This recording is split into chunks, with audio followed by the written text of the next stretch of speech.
Hey there, Golden Bears. What's happening? Hope you're good and hope you're well and keeping it classy. Hey, our last time that we came together, we were kind of discussing and examining the rise of conservatism under Nixon. And then Nixon gets himself in trouble with the Watergate scandal and the tapes and the Pentagon Papers. And then Ford comes in to replace him. Ford loses the office to a guy named Jimmy Carter, an outsider, who comes in to kind of bring this righteous moral compass to the White House. But he himself finds himself in trouble with the Middle East and the OPEC oil crisis. And then soon we have the 52 hostages that were captured, thus ushering us into today, where we're going to be talking about how does America respond to some of these crises across the landscape of America. One of them is the influx of women and the liberalism and the feminism that is beginning to kind of continue to crescendo during this time. And I love this quote by Gloria Anzaldúa. Here she says, "Though I'll defend and trace and culture when they are attacked by non-Mexicanos, I abhor some of my culture's ways, how it cripples its women.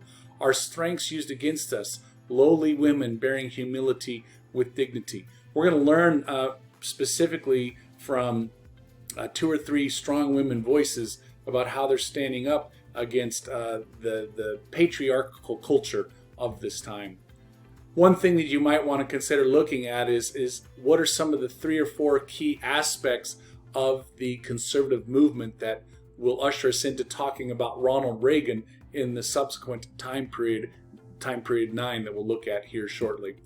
A story that I'd like to tell you from this time period is called Proposition 13 and the PE towels. In 1977 and 78, I was, I think, in sixth grade, just going into middle school.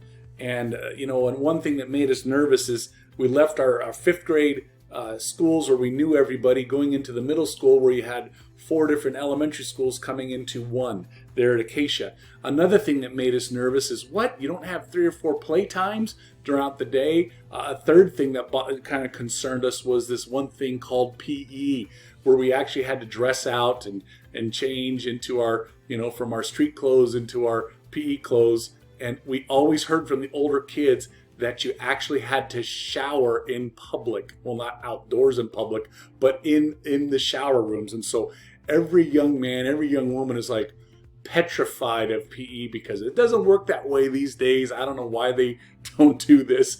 Maybe because of people were so humiliated by this practice. But I can remember my first year of middle school that we were going in and we had to shower. Every time we dressed, we had to shower afterward. And it was really, really awkward.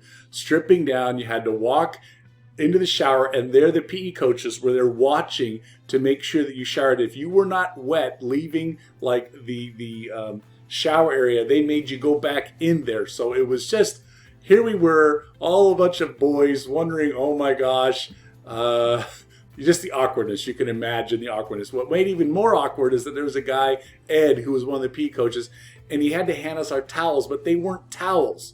They were actually pieces of paper, literally like like paper towels, but they were like 3x3 sheets, 3 foot by 3 foot sheets that they handed to you. And they go, well, because of Prop 13 and tax cuts, we don't have towels for you to use. You got to use these paper towels. And so then we would sit there and try to wipe off the wetness. It didn't absorb anything. All it did is kind of push the wetness off of us. And it was just such kind of, I don't know. We didn't know any different. We just thought this is such the weirdest thing. And we could hear the coaches and the other teachers complaining about Prop 13. But on the other hand, when I went home, my parents would say it was a good thing, Doug, that Prop 13 happened because it kept the taxes and it kept the government from keep raising taxes and taxes and taxes.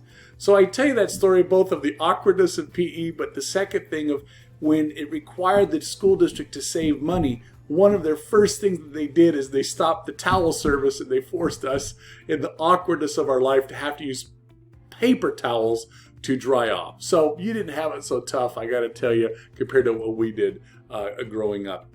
So a couple things we're going to be looking at today is this new right, this new emergence of conservative voices. We're going to talk about the successes and failures of the women's right movement. We're going to talk about the growth of the environmental movement, courtesy of the counter culture that had emerged in the 60s. And so just a lot of new things were taking place in this time period. The first thing that we want to talk about is the women's movement. In the women's movement, we talked about in the last chapter is this gal named Betty Friedan, and she wrote a book that really transformed the aspect of women after college and how they felt that their lives were not kind of complete and were not fulfilled by kind of being a stay-at-home mom. She started an organization called NOW that was earnestly working hard to recognize that women needed to have an equal footing as that of the men. And so taking the countercultural growth that they had done in the late 60s and continuing this movement of women, they gained in strength. And so here they began this idea of equal rights amendment. And they went before the Congress, and it was there that 35 out of the 38 states succeeded in accepting the ERA, but they needed more than that. What did this do? It killed this Equal Rights Amendment, which allowed the language of the Constitution to acknowledge that men and women have equal status in America.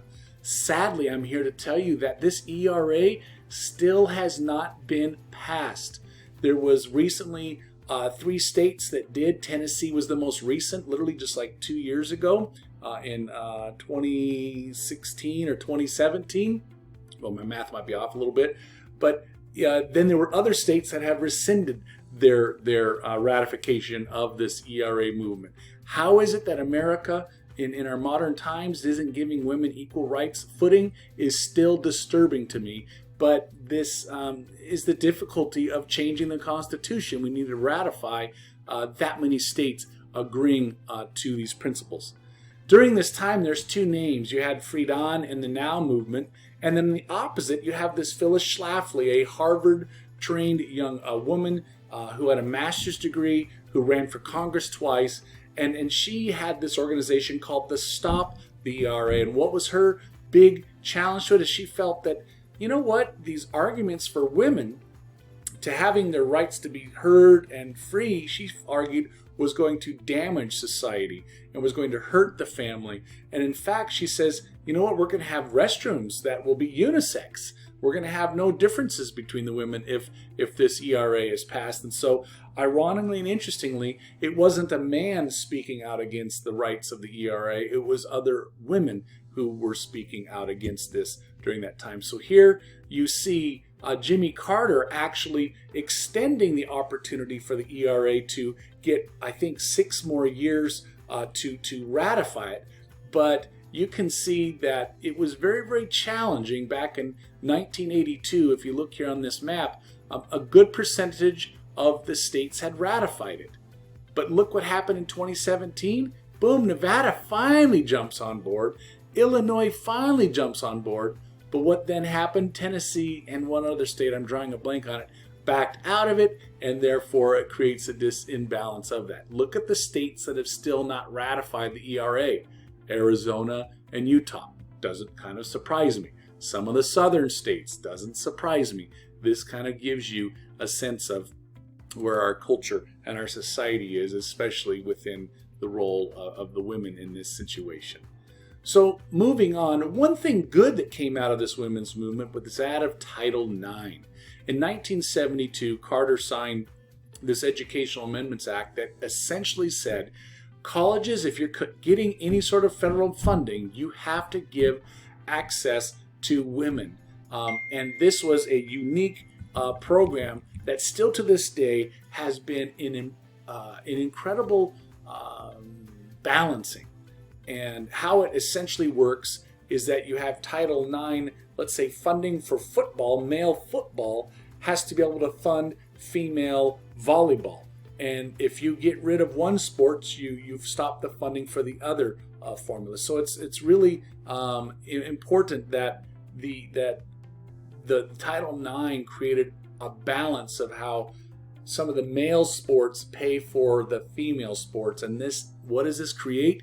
It creates more opportunity for women to enter into colleges, more opportunity for women to enter into the professional circles and get the professional jobs that they demand. And it has essentially accelerated opportunities for women in the workplace.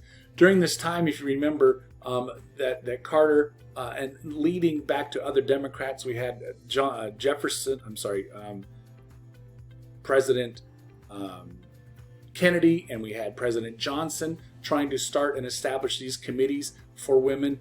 We have Carter continuing these roles of women to kind of pursue. One thing that you do need to point out, or please recognize, is that one thing that was a common denominator between the African Americans, the Chicana, the Latina, even the Asian feminists, is that all of them felt that they experienced greater persecution and greater injustices as women than they do in their own particular ethnicities. And so this was a common ground that you're going to want to certainly identify and be aware of when it comes time to taking the test.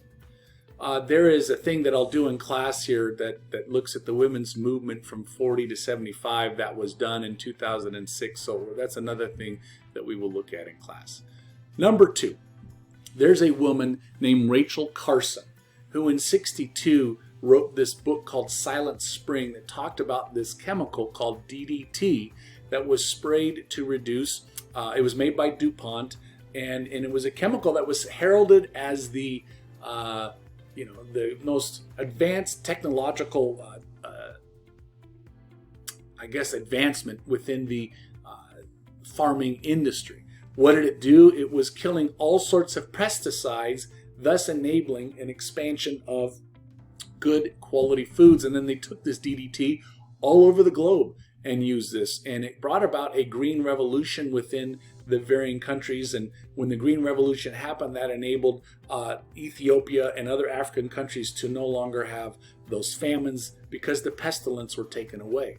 Well, what Rachel Carson discovered is that this DDT actually was dramatically affecting the eggshells of varying birds. One of them, the condor, the California condor, if you will, and it affected the insects that were that ate this DDT, that died, that eventually went into the food table for the fish. Then the fish got this DDT poisoning, and so this DDT, according to her, was a deadly silent thing that did help greenery grow, but it was causing major problems. And it took a long time for this DDT to eventually be eliminated from not only American soil, but the global soil. But it was her work that revolutionized and brought awareness to the need of conservation. And this was a continuation of the counterculture and the New Left, who in their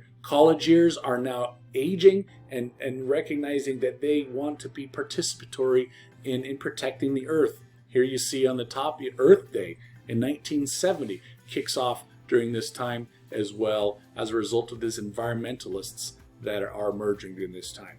Nixon, not all bad. He kind of meets the needs of those leftists, as he called them, and opened the Environmental Protection Agency, the EPA. He also did the Clean Air Act, which regulated the auto emissions. What did this do?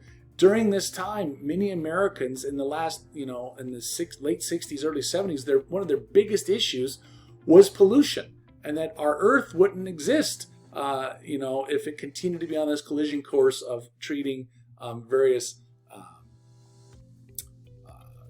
sites with, pollution and oil dumping and chemical dumping into the streams and river systems, etc., unless there was government oversight to this. And so this was some unique things, that there were conservatives who spoke out against the EPA and the Clean Air Act and how it attacked the automotive industry and took away jobs. But ultimately, even the timber industries who were affected by that, because basically the federal government says you're not going to be able to cut trees where they're endangered owls or endangered bears or endangered fishing streams. And so the conservatives often would I can't believe government control is protecting these areas when we need this wood to expand and grow. But this was a result of a government responding to the liberal side, the countercultural people of the new left. So here's a picture of Silent Spring is now Noisy Summer. I love that, and how she is stirring conflict and controversy of this time period. Here's some cool posters of Earth Week there back in 1970, and then here we see it 50 years later that this is continually something that we celebrate, championing the mother of that, if you will, Rachel Carson. This environmentalism continued to happen as we see it in this, the government taking a more, what would I call it, an intentional role, much like the progressive government did in the 1920s, demanding changes in laws. This here is where we see a resurgence in the 1970s of progressive mindset that the government must oversee things. For instance, in the poor, impoverished areas of New York, they found that there were chemicals being dumped in these fields. Well, guess what? Corrupt developers built homes on top of what once was discarded chemical fields. What was taking place? These chemicals were seeping into the walls and into the cement, causing the water table, causing the fumes in the homes. It was creating problems, and so women were having not only miscarriages, but the children that were being born were having a strong amount of birth defects during this time. This idea required the government to begin speaking out, and President Carter created this thing called the Superfund. And this Superfund went around and continued to clean up sites that business had left, had discarded, and sadly, often in areas where they were poor and impoverished neighborhoods. Of course, not in Beverly Hills. Of course, not in nice neighborhoods of San Diego would ever those things be found. No, they were found in the poor areas when no one would be around. One such thing is the Stringfellow acid pits right here in Riverside, really more in Corona. You can pass by it on the 60 freeway where the Superfund had to come in and pay for things. There's another Superfund that happened at March Air Force Base. There was another Superfund that had to clean up around Norton Air Force Base. You see kind of a thing there, a trend where our government was doing many things in the 1950s during the early Cold War where they were dumping chemicals, and this Superfund is used to clean them. Right now, as a matter of fact, off the island of Catalina in the 40s and 50s, remember, California was the fastest growing economy and the fastest growing population, and we had tons of industry here going on.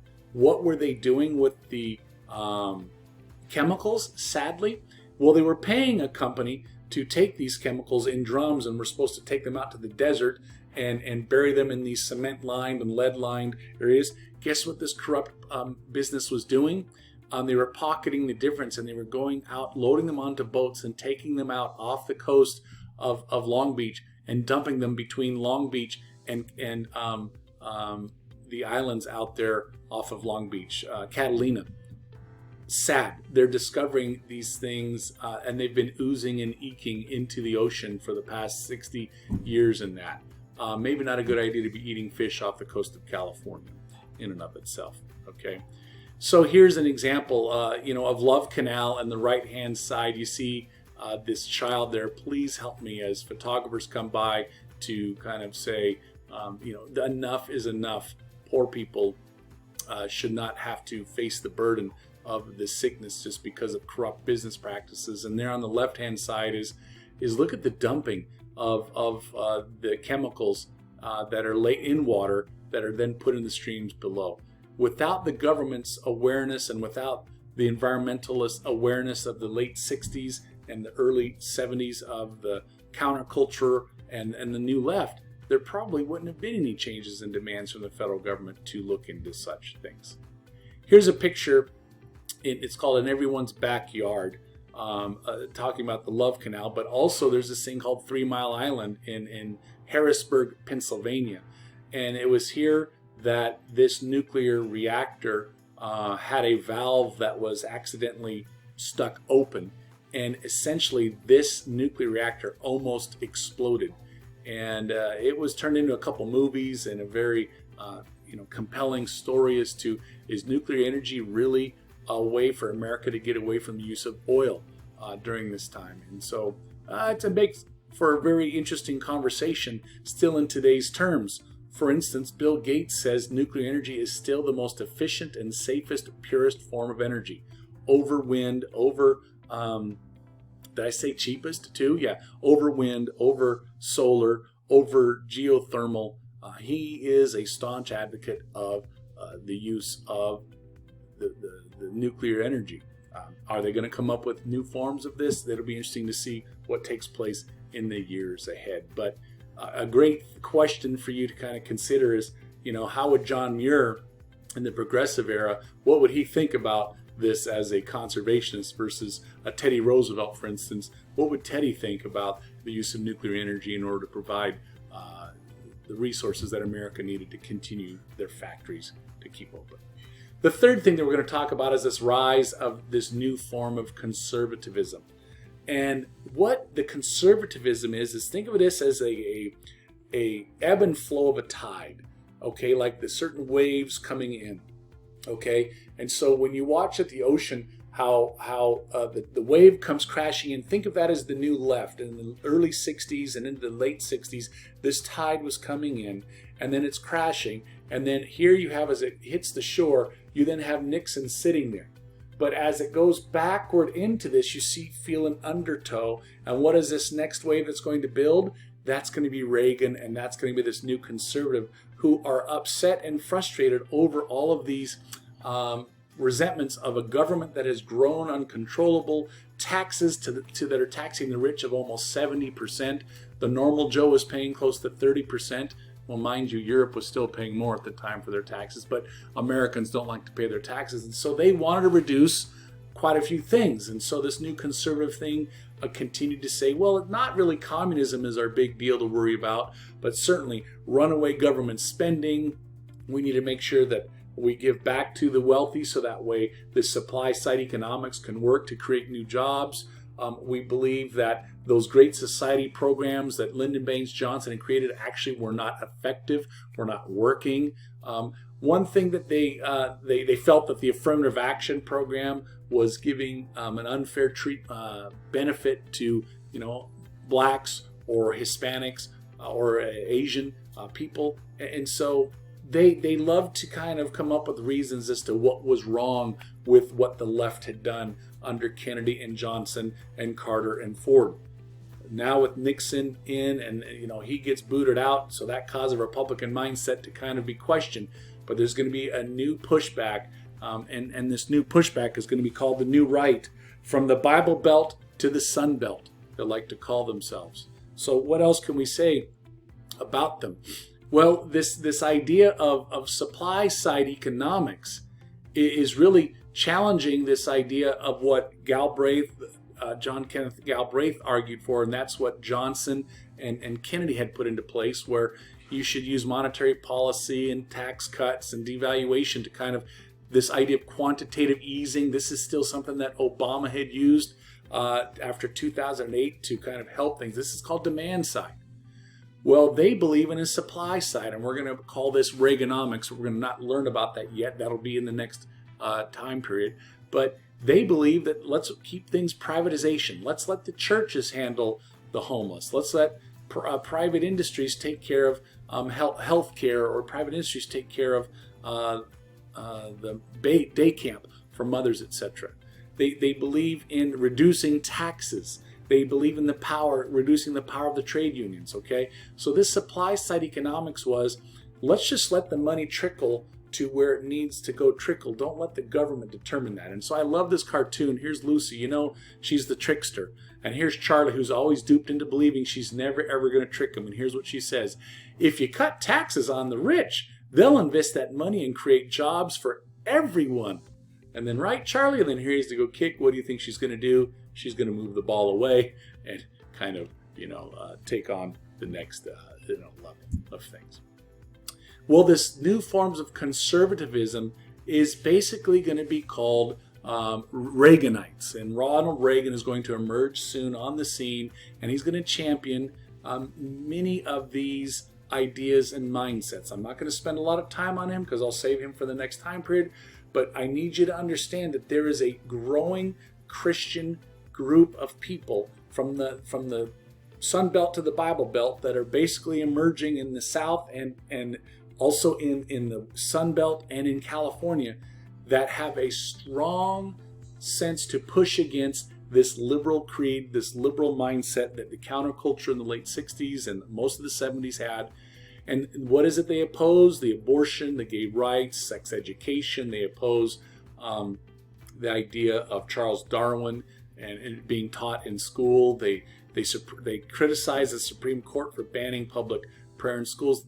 All these things is what these Reaganites were clamoring for, and they felt that America was on a moral bubble and that it was going to be busted because the family units were going to break down. This new right had a lot of evangelical preachers.